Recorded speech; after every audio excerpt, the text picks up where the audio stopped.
Alright, welcome back to Let's Play Final Fantasy VI. I'm BloomH319, and we need to explore Narshe. A lot of things, not a lot of things have changed. We're gonna meet a new person. I'm sorry, if you guys hear purring, that's my cat Claude. He's messing around with me right now. But anyways, not only that, but there's some good shopping we're gonna be doing in this episode. So let's do it.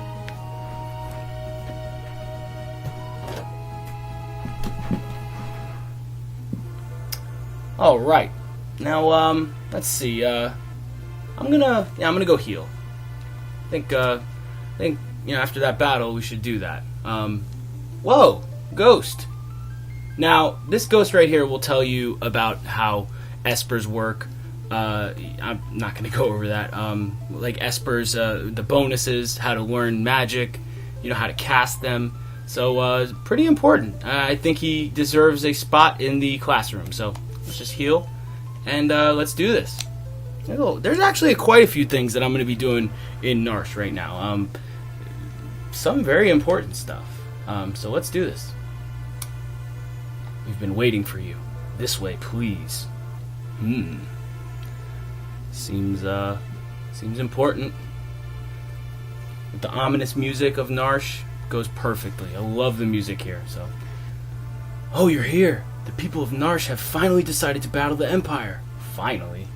I mean, as for, getting attacked by a couple different robots, escaping, on our...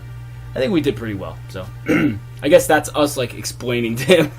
Just like I said in the last episode, I love how they skip all that dialogue just to, save on memory or something. Programming. Very, very clever. So, anyways... I see, your plan would combine Narshe's money with Figaro's machinery to storm the Empire. Yeah, so we have the Figaro Castle on our side. Narshe is now finally opposing the Empire. And of course we got the guys over at the Returners hideout, so our forces are growing. Who's that guy in the top left? Not enough manpower though. No worries. We're good on that. We have to open the sealed gate. Oh man, I guess we're going... So yeah, we're actually going to go into the Esper world. Hey Terra. To the Esper world. See? Yeah, what did I say? We'll never beat the Empire without them. Absolutely not. Because we have Magicite, and they don't. They just think you just gotta suck the energy out of them. I guess it's kind of like a thing about... Kind of like the same thing with Mako energy in Final Fantasy VII. You gotta utilize it right. You don't want to just douse your people in it. You gotta equip it to yourself. Anyways, when the gate has been opened, the Espers can attack from the east. We'll storm in at the same time from the north. So it'll be kind of like a flanking kind of thing. That's pretty good. That's pretty good. I like that idea. We must get the Espers to understand. We have to establish a bond of trust between humans and Espers. Only one person can do this, and we know who that is.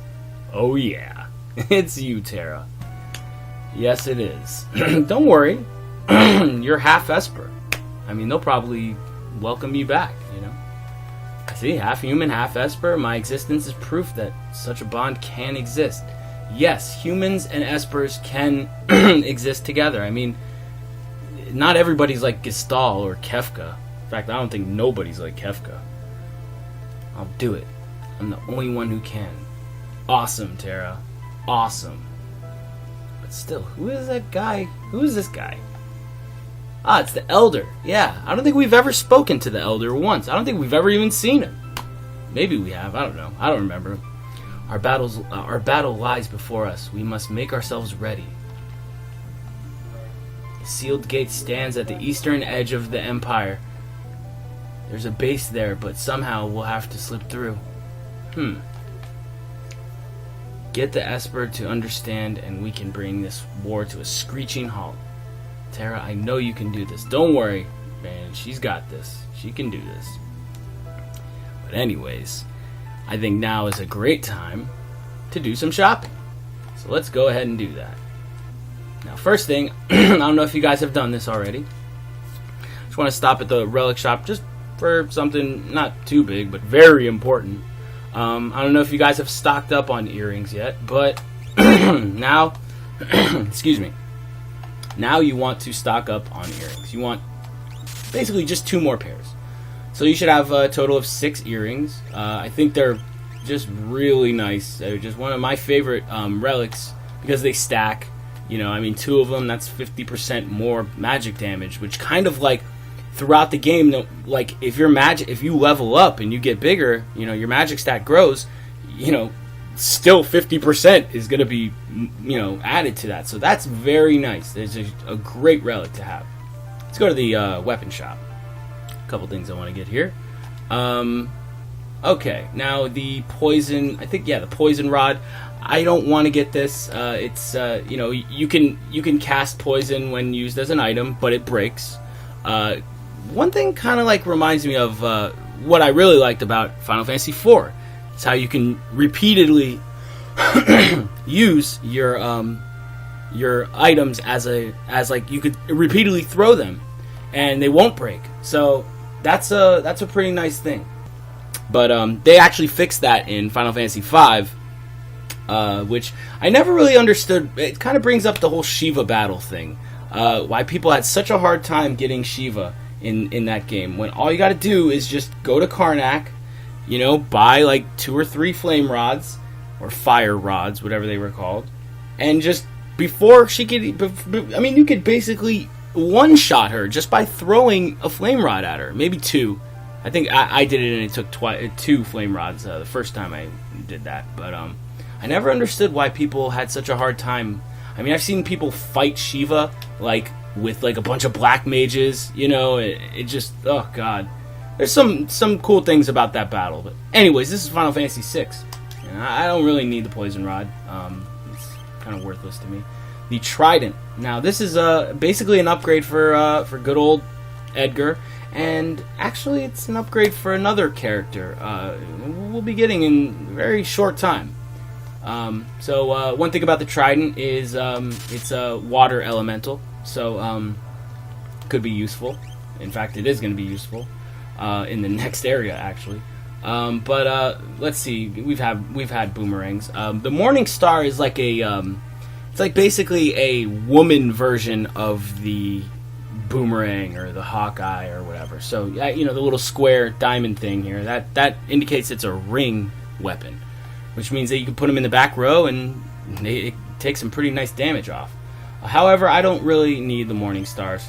I do need 2 Hawkeyes, though. Now, one thing about the Hawkeye is if you're fighting, let's say, a flying enemy, it'll take more damage. Like, it'll deal more damage. So, you definitely want 2 of those. You definitely want 2 Hawkeyes. If you guys haven't got the earrings, or if you already have, you know, whatever. But I know that we're going to be spending a lot of money here because we still need to get to the armor shop. And that's important. So, does anybody else say anything different? So magic, yeah, I know. Magic, fwah. But yeah, of course, both of them don't believe it. But let's see. Looks like wars are coming. Hurricane. Remember that? See, I don't know if you guys remember Little Mermaid, but it's been like 20 years since I've seen, maybe longer, 20 years since I've seen that movie. That's like one of the one lines that I remember at the beginning when the guy says that there's a hurricane a-coming. But anyways, let's go to the armor shop. Got some stuff to buy here. I want to get basically an upgrade for everyone who can equip them. Gaw can't equip the gold shield, so just keep them on the mithril shield. But I want 2 of these for sure. The tiara. Now, I mean, you guys could finally buy Green Beret. You know, they're worth it. They're definitely worth it. If you guys don't have any, make sure you have at least 3 or 4. Make sure you do, because that's going to help us for a long time. But the tiara is kind of like a Green Beret. However, you can only equip it on women, obviously. But what it does is it has like a magic bonus. It boosts your magic stat a little bit, which is very nice. So you know, you only need 1 of them. So I mean, because we're not going to have both girls in our party. But yeah, definitely buy a tiara. Another thing I definitely am going to purchase is the power sash. I want to get 2 of those. Very nice upgrade from the ninja gear and mail type things. You know, Edgar, he's a heavy armor guy.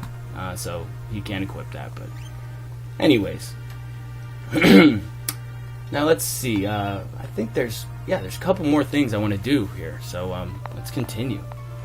Now some of the people here say different things. Like I think this guy does. See how? Well, no, that's not different. We already know the Moogles live down there. Hey, man, these freaking NPCs just get in my way so much, and it's just so annoying. But now you remember like a while ago when we raided this treasure house, and there was like one of them that we couldn't get because there wasn't a key or something. Well, do you guys remember the lone wolf from Final Fantasy V? Well, he has made it into this game. Here he is. Hey, where are you going? I'm gonna block your path. Damn it. Ugh. You can't ever catch him, by the way, so don't worry. But yeah, that chest up here, I always leave the empty chests unopened because I always feel that the game is trying to trick me, and I'm not being tricked by some game. So, anywho, let's continue. Gah. Hey, where's he going? Huh. Let's follow him. Definitely let's follow him. I think these NPCs just drive me crazy sometimes. But yeah, I think he went up this way. Huh. Where's he going? Well, I'm gonna follow him. Alright.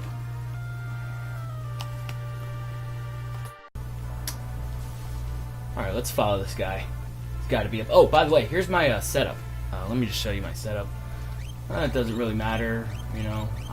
You probably not see me use Setzer ever again. I want him in the front row because I don't like him much as a character. I mean, I like him as a character, but you know, his dialogue is pretty funny. But I've never liked using Setzer.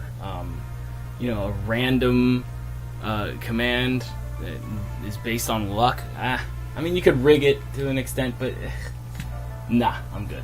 So as you can see, I have him on the Mithril Glove and the Tintinabar, two of the best relics in the game. Just joking. I don't care what I have him on, but after this scene, he will be stripped naked, and he will be on the ship where he belongs. I mean, don't get me wrong, Setzer is cool. But, I mean, I'm going to use him a couple times. Don't get me wrong. He'll be in the game. I'll show you. But, you know. Anyways, I have the best equipment on lock. Got him on the Atlas armlet with the Genji glove, so he's able to equip both Hawkeyes. Give him a power sash. Also, Gaw, I'm going to, just want you to know, I'm going to give him a power sash right now. So, don't worry. You can equip the power sash on Gaw. Edgar, I gave him the trident. Also, the gold helmet, I'm gonna take that off too. It really doesn't matter, guys. We're going into the Mithril mine, or the Narshe mine. So the enemies here, you could be naked and you'll be fine. As for espers, it really doesn't matter because you know. They don't allow you to you don't get what do you call it? You don't get magic points in this in the Mithril mine. I guess it's just such a low amount of experience that you don't even receive magic points if you have espers equipped. And I mean, I'll prove it to you guys. But whoa, persistent, are ya? Well, yeah, I'm about to take what you stole from that chest that I was gonna steal. But I'll show you guys. You know, at the end of a battle, you don't get anything. I mean, I think I have, I have Madwin on lock, and you know, you should know that when you have wrong way. When you have an Esper equipped, you know, it doesn't. You're not. It's you should immediately receive magic points at the end of the battle, but you don't for some reason here. Wasn't there a save point over there? Anyways, let's make our way through the mines. And that machine, looking good. Whatever it's doing, it looks like it's working well. So, keep going, machine. Anyways, let's continue. Alright, I guess I'll show this battle. Just because, you know, I'm a good guy. And I figure, you know, well, I'm just too lazy. Anyways, let's go over to Setzer. Yeah. All right, the Chocobo. Now, this move is called Chocobop, and it's actually just like the diamonds. I believe this is the only other move that you can rig really well. So let's just keep pressing. There we go. Now, when we release start, we should press X. See? Now, all you gotta do is press X, and it'll give you 3 Chocobos. So let's go ahead and see Chocobop. Now, this move only works on ground enemies. If you're fighting like a flying enemy or like a wyvern or a pterodon, something like that, and look at that, no magic points. It won't work on them. So, and there's no like alternate version of it. You know what I mean? It's just Chocobop. They run. That's it. So yeah. But anyways, let's make our way through the mines. Oh, look at that! That's such a cool bridge. That is an awesome bridge. Look at you can even see like okay, shut up. Anyways, the heater, yeah, it's really nice. No, this way. So I was watching Legend of Zelda, the show. It was part of the Super Mario Brothers Super Show from back in the late 80s, early 90s. If you've watched any of my episodes, you know that I really love that show. So I watched, the Legend of Zelda, and I think it's pretty. I mean, I never watched it when I was younger, but I did eventually watch it, when I got a little bit older. But I just decided, might as well watch all of them. So I've been watching all of them as many as I can. If you guys remember, by the way, this is where we protected Bannon from Kefka's troops, and there was a save point here too. So. Anyways, let's keep going. I think we're almost at the top. Yep, here we are. There's nowhere else that he can be. There he is. The Lone Wolf. Alright. Whoa! He's got a Moogle with him. What is he doing? That poor little Moogle. Halt! Don't move or this one's dust. What? Maybe if we go around. Well... What you have to do, guys, is you have to sit here and just wait. They'll get. There we go. Koopo. Got a wild one here. Huh. How did that happen? Grr, you'll never get this gold hairpin. Now, the gold hairpin, if you've played any Final Fantasy game, you should know. I'm talking any of them. I think they make their way in a couple of them. The gold hairpin is an accessory that it halves the cost of MP. So if you cast a spell for like 50 MP, if you have the gold hairpin on, it'll only cost 25 MP. It cuts MP use in half. So we have a choice. We could either save this guy and get the gold hairpin, or we could save this little cuddly little Moogle. And I choose the Moogle because way better, and plus I don't even really care about spell casting. I got Gaw. He's awesome. Can you talk? I love how his little antenna goes in. But anyways, human loving, fast talking, street smart, slam dancing, mosh pitting, wolf punching, mountain climbing Moogle. And I give you, ladies and gentlemen, a Mog. Yes, ladies and gentlemen, that is the same Mog that we were with earlier in the game. We actually stole his mithril pike and stuff. You guys remember he's basically equips everything that a knight can equip. Basically everything a dragoon can equip. He equips. He uses lances and spears. So, excellent party member. One of my favorites. Gives you a real good chance to cheese up some boss battles. He can really, really do some damage. So, that old psycho Ramu came to me in a dream and told me to be expecting you. And now, I'm gonna join your party. Awesome. If this is how it's gonna be, then take this. Yeah, that'll show him. Just go die. That'll show him. I'll wait in the airship, Kupo. Alright, now, if let's say you had 3 party members, if I'm not mistaken, I think he'll just join your party right there. But, unfortunately, I don't. So, we're gonna make our way back down to the ship. And we're gonna actually, I don't know if you guys remember, in any earlier episodes, long time ago, we had Mog with us, and after a battle, we learned a dance. Now, that works. You could think of Mog like a mix between a geomancer and, I guess, a berserker. Or kind of like Ga. You know, he basically, you lose control of him for the remainder of the battle, but, you know, depending on where you fight with Mog, he learns a dance. I just saw Mog at the bottom there. That's pretty cool. I never ever saw that.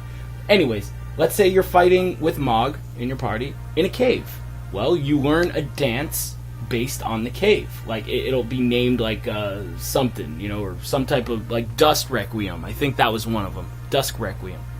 Now, you know, when you go into battle with Mog, you'll have the dance command. You use one of his dances, and you'll essentially lose, well, you will lose control of Mog, but he'll be steady casting spells and debuffs, and it's just a really, really good party member to have. It's not like there's a million different dances. I mean, like I said, you know, just look at the background of, you know, a battle, and so like I was saying, you look at the background of a battle, you know, like let's say it's you're in a forest or a cave.